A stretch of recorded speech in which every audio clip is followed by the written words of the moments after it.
Mini ఇండియాగా పేరు పొందిన పటంచెరు నియోజకవర్గానికి వరుసగా 3 సార్లు విజయం సాధించి గత బీఆర్ఎస్ ప్రభుత్వంలో అనేక అభివృద్ధి కార్యక్రమాలు సాధించిన ఎమ్మెల్యే గూడెం మైపాల్ రెడ్డి గారు మనతో ఉన్నారు. సార్, ప్రధానంగా చెప్పండి, గత బీఆర్ఎస్ ప్రభుత్వంలో ఎలాంటి అభివృద్ధి కార్యక్రమాలు చేపట్టారు, ఇవాళ ఈ 2 సంవత్సరాలన్నరలో ఎలాంటి అభివృద్ధి కార్యక్రమాలు చేపట్టారు? టీ ఛానల్ వారికి నమస్కారం. ఈరోజు ప్రభుత్వం 2.5 సంవత్సరాలు అయింది. 2014, 2018, 2023లో ప్రజల ఆశీర్వాదంతో, కేసీఆర్ గారి ఆశీర్వాదంతో నేను శాసనసభ్యుని ఎన్నికైన తర్వాత 5 మండలాలు, పెద్ద నియోజకవర్గము, జిహెచ్ఎంసి ఇవన్నీ కలిపిగిట మేము చాలా పెద్ద ఎత్తున డెవలప్ చేయడం జరిగింది.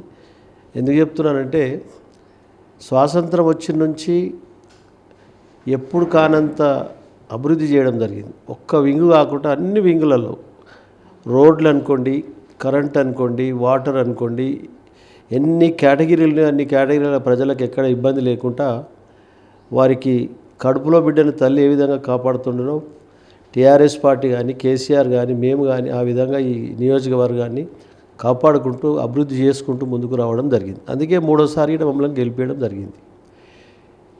6,000 కోట్ల రూపాయలు 10 సంవత్సరాల కాలంలో 6,000 పైన చెలుకు కోట్లతోటి ఈ నియోజకవర్గాన్ని అభివృద్ధి చేయడం జరిగింది. ప్రధానంగా చెప్పండి సార్, మీరు ప్రధానంగా సిఎస్ఆర్ నిధులకు సంబంధించి గత కొద్ది రోజులుగా వివాదం తలెత్తింది. సిఎస్ఆర్ ఫండ్స్ తోటి మీరు నియోజకవర్గంలో ఎక్కడెక్కడ అభివృద్ధి కార్యక్రమాలు చేపట్టారు, ఇవాళ ఎందుకు దానికి సంబంధించిన ఇబ్బందులు తలెత్తున్నాయి? సిఎస్ఆర్ అనేది సోషల్ రెస్పాన్సిబిలిటీ. ఈ స్థానిక పరిశ్రమలన్నీ స్థానికంగా ఖర్చు పెట్టే బాధ్యత స్థానిక పరిశ్రమ యాజమాన్యం మీద ఉన్నది. ఎందుకు చెప్తున్నానంటే, తెలంగాణ ఎందుకు వచ్చింది? మన నిధులు, మనకు నియామకాలు, మన వాటరు, మన ఉద్యోగాలు, మనకు ఏది ఉన్నా కానీ మన తెలంగాణ రాష్ట్రం సంపద తెలంగాణ రాష్ట్రంలో ఖర్చు పెట్టుకోవాలనే ఆలోచనతోటి తెలంగాణ సాధించడం జరిగింది. అంబేద్కర్ గారు పొందుపరిచిన అంశంతో మనకు కేసీఆర్ గారు 14 సంవత్సరాలు పోరాటం చేసి తెలంగాణ రాష్ట్రం సాధించిన తర్వాతనే తెలంగాణ అభివృద్ధి ముందు ఓవరాల్ ఇండియా లోపల తెలంగాణ రాష్ట్రం అభివృద్ధిలో ముందు వరుసలు ఉన్నాయి. దాన్ని దృష్టిలో పెట్టుకొని మేమేమంటున్నామంటే, సుప్రీంకోర్టు డైరెక్షన్స్ ఉన్నాయి. 72, 73లోనే మనకు గవర్నర్ గారు 72, 73లో ఇండస్ట్రీస్ వచ్చినాయి. ఇండస్ట్రీ వచ్చిన తర్వాత 85, 86లో 90 లోపల మన గవర్నర్ రంగరాజన్ గారు జిల్లలవాగు, అక్కడ కాజుపల్లి, ఈ నక్కవాగు విజిట్ చేసి స్థానిక ప్రజలు ఇబ్బందులు ఎదుర్కొంటూ ఉన్నారు. చాలా డాక్టర్ గుర్తుపట్టని రోగాలతోటి ఇబ్బందులు ఎదుర్కొంటూ ఉన్నారు. కార్మికులే కాదు, కార్మిక కుటుంబ సభ్యులందరూ, ఈ ప్రాంత రైతులందరిగిట, ఈ ప్రాంత ప్రజలందరిగిట ఇబ్బందులు ఎదుర్కొంటూ ఉన్నారు. కాబట్టి ఉచితమైనటువంటి డ్రింకింగ్ వాటర్ ఇవ్వాలి, వాళ్ళకి ట్రీట్మెంట్ ఇవ్వాలని చెప్పి ఆలోచనతోటి రంగరాజను రాష్ట్ర ప్రభుత్వానికి, సెంట్రల్ గవర్నమెంట్కు, సుప్రీంకోర్టుకు రిపోర్ట్ రాసి పంపడం జరిగింది. అప్పుడున్న చిదంబరం కానీ, అప్పుడున్న డాక్టర్ కిషన్ రావు కానీ పోరాటాలు చేసి ఈరోజు ఈ ప్రాంతంలో ఇండస్ట్రీస్ ఉన్నాయి. గ్రౌండ్ వాటర్ చూడబోతేనేమో బోర్ వేస్తే అంత విషపూరితమైనటువంటి ఒక వాటర్ వస్తూ ఉన్నది. ఎయిర్ పొల్యూషన్, డస్ట్ పొల్యూషన్, రకరకాల పొల్యూషన్ బయటకు వచ్చి ఈ ప్రాంతం అంతా అభివృద్ధి చెందకుండా పరిశ్రమలు వచ్చిన సంతోషం పోయి రోగాల బారిన పడి అందరు చనిపోవడం జరుగుతూ ఉంది. ముఖ్యంగా మహిళలు గర్భసంచి క్యాన్సర్ కానీ, రొమ్ము క్యాన్సర్ కానీ, రకరకాల క్యాన్సర్ తోటి చనిపోతూ ఉన్నారు. చిన్న చిన్న పిల్లలు, మగపిల్లలు కానీ పెళ్లికి పనికి రాకుండా నిలబడిపోయిన రోజులు గిట ఉన్నాయి, నిలబడిపోయిన అట్లా మిగిలిపోయిన జనం గిట ఉన్నారు మా దగ్గర. ఎందుకు చెప్తున్నానంటే, బాధతో చెప్తా ఉన్నాం. పరిశ్రమలు వచ్చినప్పుడు సంతోషపడ్డాం, మాకు ఉద్యోగాలు వస్తాయి, మంచి డెవలప్ అవుతుందని ఆలోచన చేసినాం. పరిశ్రమలు వచ్చిన 10 సంవత్సరాలకు ఈ ప్రాంతం అంతా పొల్యూషన్తో విషగుండంగా మారిపోయింది. తెలంగాణ రాష్ట్రం వచ్చిన తర్వాత ఎక్కడికక్కడ నిబంధనలు బిగించి పొల్యూషన్ కంట్రోల్ వాళ్ళతోటి, కేసీఆర్ గారు డైరెక్షన్ తోటి ఏ పరిశ్రమలో ఎటువంటి పొల్యూషన్ వెళ్తున్నది దాన్ని అరికట్టే విధాన్ని ఎక్విప్మెంట్ బిగించి ట్యాంకర్ల ద్వారా ట్రీట్మెంట్ ప్లాంట్కి పోవాలి. పొగ రావద్దు, పొగ పొల్యూషన్ రావద్దు, ఎయిర్ పొల్యూషన్ రావద్దు, డస్ట్ పొల్యూషన్, అక్కడనే బర్నింగ్ చేసి అక్కడనే దాన్ని అరికట్టే విధానాలకు అందరి పరిశ్రమలకు డైరెక్షన్ ఇవ్వడం జరిగింది. ఈ ప్రాంతంలో చాలా అభివృద్ధి జరిగింది 10 సంవత్సరాలలో. పొల్యూషన్ అరికట్టడం కానీ, పొల్యూషన్ అరికట్టిన తర్వాత విల్లాస్ వచ్చినాయి, అపార్ట్మెంట్ కల్చర్ వచ్చింది, గ్రేటర్ కమ్యూనిటీస్ వచ్చేసినాయి, హైదరాబాదుకు ధీటుగా ఈరోజు ఈ ప్రాంతం అంతా షేర్లింగంపల్లి, కుకట్పల్లి, బాచుపల్లి కంటే ఎక్కువ ధీటుగా ఈ ప్రాంతం అంతా అభివృద్ధిలో ముందుకు వస్తూ ఉన్నారు.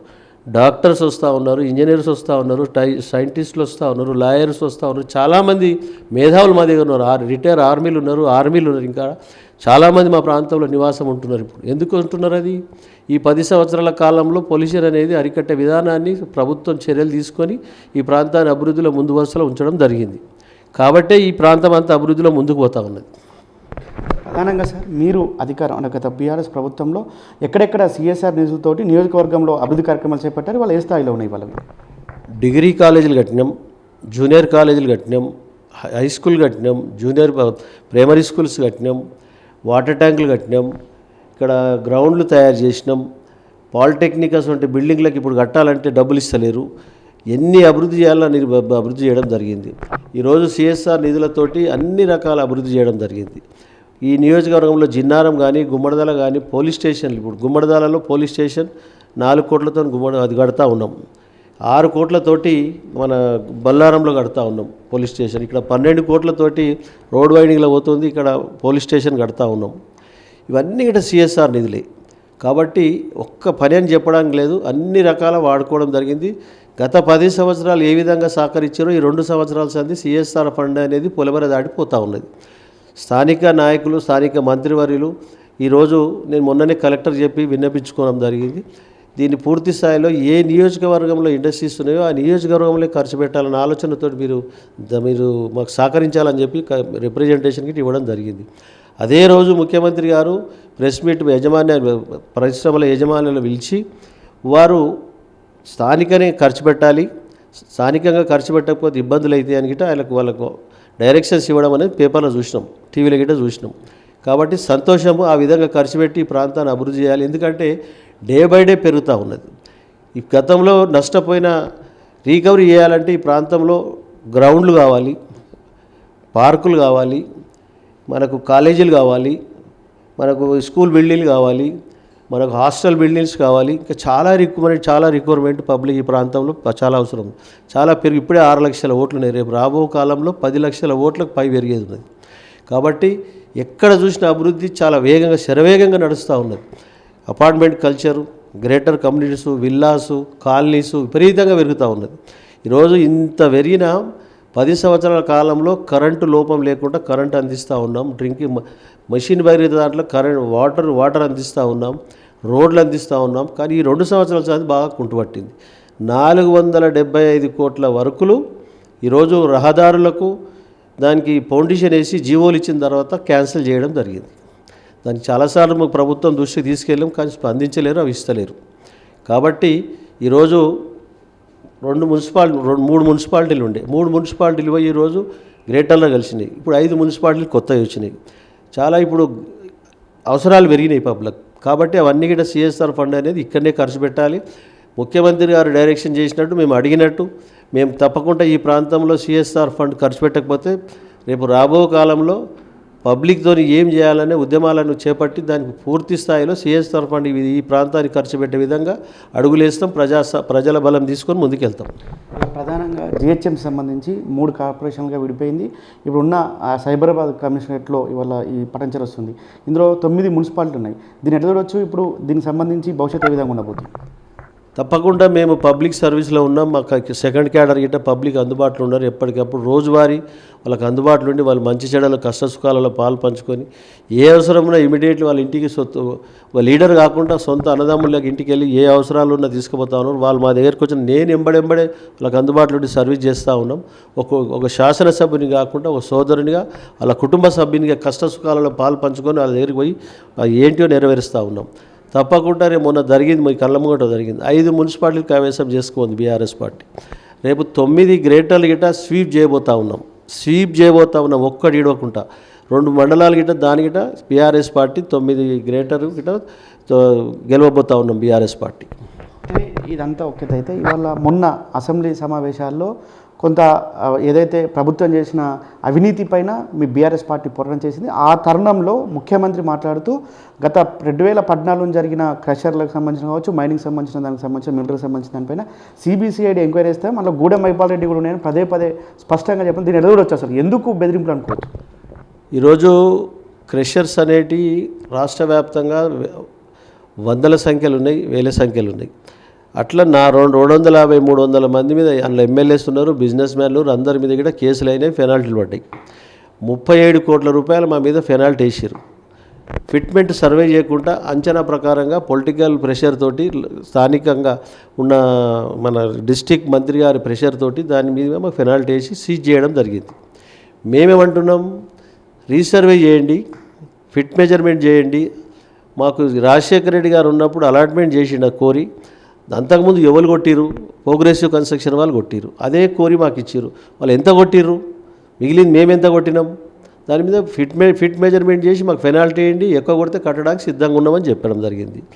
దాన్ని హరీష్ రావు గారు ఏం చేసిరంటే పొంగులేటి చేస్తున్నటువంటి ఒక అవినీతి అక్రమాలకు ప్రెషర్ తోటి ఆయనకొక చట్టము మాకొక చట్టమా అని చెప్పి హరీష్ రావు అడగడంలో తప్పు లేదు.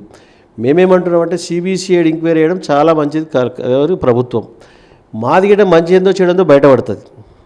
మేము ఎక్కువ కొట్టినామా తక్కువ కొట్టినామా, పెనాల్టీ ఎంత పడుతుంది, ఏం కథ, కోడ్ డైరెక్షన్ వచ్చి రీసర్వే చేయమని చెప్పి ప్రభుత్వానికి ప్రిన్సిపల్ సెక్రటరీకి డైరెక్షన్ వచ్చిన 6 వారాల లోపల ప్రిన్సిపల్ సెక్రటరీ మెజర్మెంట్ చేసి వారికి సర్వే చేసి పెనాల్టీ ఇవ్వమని చెప్పింది. అయినా చేస్తలేరు, పెండింగ్ పెట్టి కూర్చున్నారు. ఎందుకు? Political pressure. కాబట్టి సిబిసిఐడి ఎంక్వైరీ అనేది చాలా మంచిది.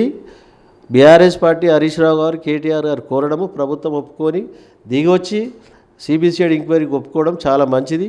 మంచి ఏందో చెడేందో ఎంతవరకు మీ పెనాల్టీ పడుతుంది, ఎంత ఎక్కువ కొట్టినామా తక్కువ కొట్టినామా అనేది దాన్ని బయటపడితే దానికి మాకు సంతోషం, వెల్కమ్ చేస్తాను దాన్ని. వాళ్ళ హైడ్రా కావచ్చు, జిహెచ్ఎంసీ కావచ్చు, ఇటు మున్సిపల్ కావచ్చు, పూర్తిగా చెరువుల సంబంధించిన దోమల నివారణలో కావచ్చు, మున్సిపల్ పారిశుద్ధ్యంలో కావచ్చు విఫలమైందని చెప్పేసి విమర్శలు వస్తున్నాయి. దాన్ని ఎట్లా చూస్తారు? మీ దగ్గర కూడా ఈ సమస్య ఉందా? మా దగ్గర సమస్య ఉంది. పాషామేలారంలో 39 ఎకరాలు 6 చెరువులు 7 చెరువులు ఉన్నాయి. మన కలెక్టర్ గారికి ఇచ్చినాం, హైడ్రా గిడ్డ పంపించినాం. దాని మీద ఎటువంటి చర్య తీసుకుంటలేదు. నేను హైడ్రా కమిషనర్ కలుస్తాను, కలెక్టర్ గిడ్డ రెఫర్ చేస్తామన్నది మొన్ననే 3 రోజుల కింద కలిసిన. తప్పకుండా చెరువులను కాపాడవలసిందే. ఎందుకంటే హైడ్రా అందరికీ ఒక చట్టం అనేది అందరికీ వర్తించాలి.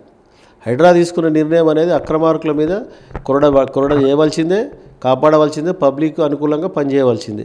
కాబట్టి పాషామేలారంలో 6 చెరువులు 7 చెరువులు 39 ఎకరాల ల్యాండ్ మొత్తం డీటెయిల్స్ ఇవ్వడం జరిగింది. దాని మీద చర్యలు తీసుకోవాల్సిందే, చెరువులను కాపాడవలసింది. ఇటీవల కాలంలో మొన్న ఎల్బీనగర్ ఎమ్మెల్యే సుధీర్ రెడ్డి ఒక వినూత్న నిరసన తెలిపారు. దోమల బెడద ఎక్కువ ఉంది, హైదరాబాద్లో బీఆర్ఎస్ ఎమ్మెల్యే ఎక్కువ గెలిచారు కాబట్టి కాంగ్రెస్ ప్రభుత్వం పట్టించుకుంటలేదన్నారు. ఆ సమస్య మీకు కూడా ఉందా? 100% ఉన్నది. దోమల బెడద అనేది ఉన్నది. ఇక్కడ సాకి చెరువు, ఇక్కడ తుమ్మక చెరువు అనేది ఉన్నది. దానికి బ్యూటిఫికేషన్ కోసం మనము ప్రపోజల్ పెట్టినాం. ప్రభుత్వం హెచ్ఎండిఏ తరఫున శాంక్షన్ ఇవ్వమంటే ఇంచుమించు 2 ఏళ్ళ సంది దాన్ని డక్లాంచుకుంటూ వస్తూ ఉన్నారు. రేపటెల్లు నేను సైఫరాజ్ అహ్మద్ గిట్ట కలుస్తా, జిహెచ్ఎంసీ కమిషనరేట్ కలిసి ఆ 2 సుందరీకరణకు చేస్తే దోమల బెడద అనేది ఉండదు. తప్పకుండా అది ఇవ్వకపోతే దాని మీద నిరసన తెలుపుతాం. దాని మీద ఎటువంటి యాక్షన్ తీసుకోవాలన్నా పబ్లిక్తో కలిసి యాక్షన్ తీసుకుంటాం. ఓకే సార్, చివరగా మొన్న జరిగిన మున్సిపల్ ఎన్నికల్లో 5 కైవసం చేసుకున్నారు. మున్సిపల్ చైర్మన్లు, వైస్ చైర్మన్ పీఠాలు కూడా కైవసం చేసుకున్నారు. భవిష్యత్తులో రానున్న రోజుల్లో ఇటు జిహెచ్ఎంసీ ఎలక్షన్లు కావచ్చు, ఇటు జెడ్పీటీసీ ఎంపీటీసీ ఎలక్షన్లు వస్తున్నాయి. ఎలా ముందుకెళ్తారు? క్యాడర్కి ఏం చెప్పబోతున్నారు? తప్పకుండా మా కార్యకర్తలు సైనికులేక పనిచేసారు. ఉక్కుమ్మడి గెలిపిది అందరి సహకారము. కార్యకర్తలు కింది స్థాయికి వెళ్ళి సెకండ్ క్యాడర్ కానీ మా దాకా గిట్ట అంతా ఉక్కుమ్మడి కష్టపడి 5 మున్సిపాలిటీలు గెలుచుకోవడం జరిగింది. రేపు రాబో కాలంలో 9 కార్పొరేటర్లు గిట్ట అదే పద్ధతితో ఒక సిస్టమ్ క్రమశిక్షణ కార్యకర్తలుగా పనిచేసి అభివృద్ధి చేసినాం, ప్రజలకు అందుబాటులో ఉంటున్నాం, సర్వీస్ చేస్తున్నాం. కాబట్టి మమ్మల్ని గుర్తిస్తారు, ప్రేమిస్తారు, అభిమానిస్తారు. రేపు ఓటేస్తారు, 9కి 9 గెలిపిస్తారు. ఇప్పుడు సిఎస్ఆర్లో ఈ ప్రాంత ప్రజలకు గత సుప్రీంకోర్టు డైరెక్షన్ ప్రకారంగా మనకు గత ప్రభుత్వం ఉన్నప్పుడు మనకు ఈ రోగాల బారిన పడిన వర్కర్లకు కానీ వాళ్ళ ఫ్యామిలీ మెంబర్లకు కానీ ఈ ప్రాంత ప్రజలకు కానీ సిఎస్ఆర్ ఫండ్ నుంచి 200 బెడ్లు, అంతకుముందు 100 బెడ్లు, 300 కోట్లతోటి ఇప్పుడు సూపర్ స్పెషాలిటీ హాస్పిటల్ కట్టడం జరుగుతూ ఉన్నది. అక్కడ ఫౌండేషన్ వేసిన కాబట్టి కేసీఆర్ గారు ఫౌండేషన్ ఎండింగ్లో ఉన్నది. దానికి ఇంకా 40-50 కోట్ల రూపాయలు అయితేనే ఎక్విప్మెంట్స్ వస్తే అది ఇనాగ్రేషన్ పెడతాం. దాంతోపాటు రేపు కావాల్సిన చాలా ఉన్నాయి. ఇంకా మినీ స్టేడియాలు ఉన్నాయి, పార్కులు ఉన్నాయి, స్కూల్ బిల్డింగ్స్ ఉన్నాయి, అంగన్వాడీ బిల్డింగ్స్ ఉన్నాయి, రకరకాల పబ్లిక్ అవసరాల కింద ఉన్న బిల్డింగ్స్ అని చాలా అవసరాలు ఉన్నాయి. కాబట్టి యూత్కి సంబంధించినవి, మంచినీటికి సంబంధించినవి, హెల్త్కి సంబంధించినవి చాలా ఉన్నాయి. సిఎస్ఆర్ నుంచి ముఖ్యమంత్రి గారు మన యజమాన్యాలను పిలుచుకొని, ఫార్మా యజమాన్యాలను పిలుచుకొని మీటింగ్ పెట్టి స్థానికంగానే ఖర్చు పెట్టాలని చెప్పడం చాలా సంతోషం. వారికి ధన్యవాదాలు. ఆ మాత్రం ఇంకేమైనా వేరే ఎవరైనా డిస్టర్బ్ చేసినా కానీ దాని మీద ప్రజా ఉద్యమం తప్పదు. దానికి ఏ విధంగా మేము సిఎస్ఆర్ ఫండ్ను మా నియోజకవర్గానికి వాడుకోవాలి, ప్రజలు ఏ విధంగా వాళ్ళతో మనం సపోర్ట్ తీసుకొని పోవాలనేది ప్రజలు సిద్ధంగా ఉన్నారు. కాబట్టి దాన్ని తప్పకుండా సిఎస్ఆర్ ఫండ్ అనేది పటంచెరు కాన్స్టిట్యూషన్లో ఖర్చు పెట్టాలి, పటంచెరుని అభివృద్ధి చేయాలి. కాబట్టి మినీ భారతదేశంగా పొందిన ఆల్ ఇండియాకి సంబంధించిన జనం ఇక్కడ ఉన్నారు. మొత్తం 28 రాష్ట్రాల జనం ఉన్నారు. వాళ్ళంతా తెలంగాణ బిడ్డలే. వాళ్ళందరూ కంటికి రెప్పలాగా చూసుకునే బాధ్యత మాది. ఎడ్యుకేషన్ అనుకోండి, హెల్త్ అనుకోండి, ఇంకో రకరకాల ఎటువంటి సమస్య ఉన్నా మేము కాపాడుకునే బాధ్యత వాళ్ళందరి మా పైన ఉన్నది. కాబట్టి సిఎస్ఆర్ ఫండ్ తోటి ప్రభుత్వం గిట్ట డిమాండ్ చేసి ప్రభుత్వం తరఫున ప్రపోజల్ పెట్టి ప్రభుత్వం తరఫున గిట్ట ఫండ్స్ తీసుకొని ఈ నియోజకవర్గాన్ని 119 నియోజకవర్గాల్లో మొదటి వరుసలో ఉంచడానికి నా వంతు ఛాయాశక్తుల కష్టం చేస్తాం, ప్రజలకు జవాబుదారీగా పనిచేస్తామని గిట్ట తెలియజేస్తాం. చివరిగా సార్, ఇక్కడ పివి నరసింహరావు ఆడిటోరియం కట్టారు. ఆ ఆడిటోరియానికి పివి నరసింహరావు అని పేరు పెట్టడం కావచ్చు, మీరు ఆ ఆడిటోరియం కట్టడానికి ప్రధాన కారణము పివి నరసింహరావు తెలంగాణ బిడ్డ. పి జనార్దన్ రెడ్డి గారు సిఎల్పి లీడర్గా ఉన్నప్పుడు ఆయన వెంబడి నేను 2-3 సార్లు కలిసినప్పుడు ఆయన చాలా మేధావి. నేను ఆయనతో క్వశ్చన్ చేయలే, మాట్లాడలేను. జనార్దన్ రెడ్డి సార్ పక్కకుండి నేను ఆయన చాలా చక్కటి మాటలు చెప్పడం జరిగింది. ఆ మాటలే కాకుండా ఆ మేధావితనాన్ని మనము ఈ ప్రాంత ప్రజలకు గుర్తించుకోవాలి. మన వరంగల్కి వెళ్ళి ఈరోజు ఒక పెద్ద మేధావి భారత ప్రధాని కావడం అనేది ఆషామాషి కాదు. కేసీఆర్ గారు పివి నరసింహారావును గౌరవించి నెక్లెస్ రోడ్లో ఆయన విగ్రహాన్ని పెట్టి ఆయన గౌరవించడం జరిగింది. ఆయన స్మారక మందిరం గిట్ట చేయడం జరిగింది. కాబట్టి అదేవిధంగా దృష్టిలో పెట్టుకొని వాళ్ళ కూతురు గిట్ట ఎమ్మెల్సీ ఇవ్వడం జరిగింది. కేసీఆర్ గారు అడుగుజాడల్లో వాళ్ళ ఆలోచన మేరకు మేము కూడా కొద్దిగా గొప్ప మా నియోజకవర్గంలో మినీ ఇండియా కరీంనగర్ వాళ్ళకి చాలామంది ఉంటారు, మీ భారతదేశానికి సంబంధించిన వాళ్ళు చాలామంది ఉంటారు. కాబట్టి ఆయనను గౌరవించే రీతిలో ఆయనకు మంచి 21 కోట్ల రూపాయలతో ఆడిటోరియం కడతా ఉన్నాం. ఆయన కాంస్య విగ్రహం 12 అడుగుల కాంస్య విగ్రహం పెడతా ఉన్నాం.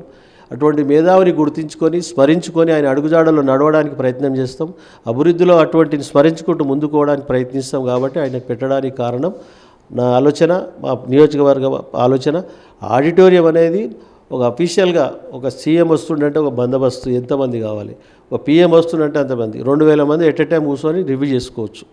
ఒక మినిస్టర్ వచ్చిండంటే చేసుకోవచ్చు. ఒక మహిళా దినోత్సవం, అట్లా రకరకాల అఫీషియల్ ప్రోగ్రామ్స్ అన్ని అక్కడ చేసుకోవడానికి నియోజకవర్గ స్థాయిలో ఇది ఆడిటోరియం పనికొస్తుంది. పబ్లిక్ అవసరాల కిందనే దాన్ని వాడతాం. Thank you sir. ఇవాళ ఏదేమైనప్పటికీ గత బీఆర్ఎస్ ప్రభుత్వంలో అనేక అభివృద్ధి కార్యక్రమాలకు కేరఫ్గా పటాన్చెరు నియోజకవర్గం నిలిచింది. గత 2.5 సంవత్సరాల్లో అభివృద్ధి కుంటుపడింది. దీంతోపాటు ఇక్కడ పారిశ్రామిక కిల్లగా ఉన్న పటాన్చెరు నియోజకవర్గం పూర్తిగా ఇవాళ రోగాల బారిన పడుతున్న నేపథ్యంలో సిఎస్ఆర్ నిధులన్నీ కూడా పటాన్చెరు నియోజకవర్గంలోనే ఖర్చు చేయాలి. ఇక్కడ ప్రజలకే వాటి అవసరాలను ఉపయోగించి వారికి మెరుగైన వైద్యమే కావచ్చు, మెరుగైన సేవలు అందించాలని చెప్పేసి కూడా ఎమ్మెల్యే గుడమైపడేతారు. అంతేకాకుండా ఖచ్చితంగా భవిష్యత్తులో ఈ నియోజకవర్గం రాష్ట్రంలోనే ఒక గొప్ప నియోజకవర్గంగా అభివృద్ధి చేసేందుకు నా వంతు కృషి చేస్తా. మాజీ సీఎం కేసీఆర్ అడుగు జాడలో నడిచేందుకే మేము ప్రయత్నం చేస్తాం. గత 10 సంవత్సరాల్లో జరిగిన అభివృద్ధి కార్యక్రమాలు ఇవాళ కుంటుపడడంతో పాటు సిఎస్ఆర్ నిధులను పక్కదారి పట్టిస్తే చూస్తూ ఊరుకోమంటూ కూడా సందర్భంగా చెప్తున్న పరిస్థితి కనిపిస్తుంది. కెమెరా పర్సన్ మధుతో లివిల్ రెడ్డి, టీ న్యూస్, పటాన్చెరు.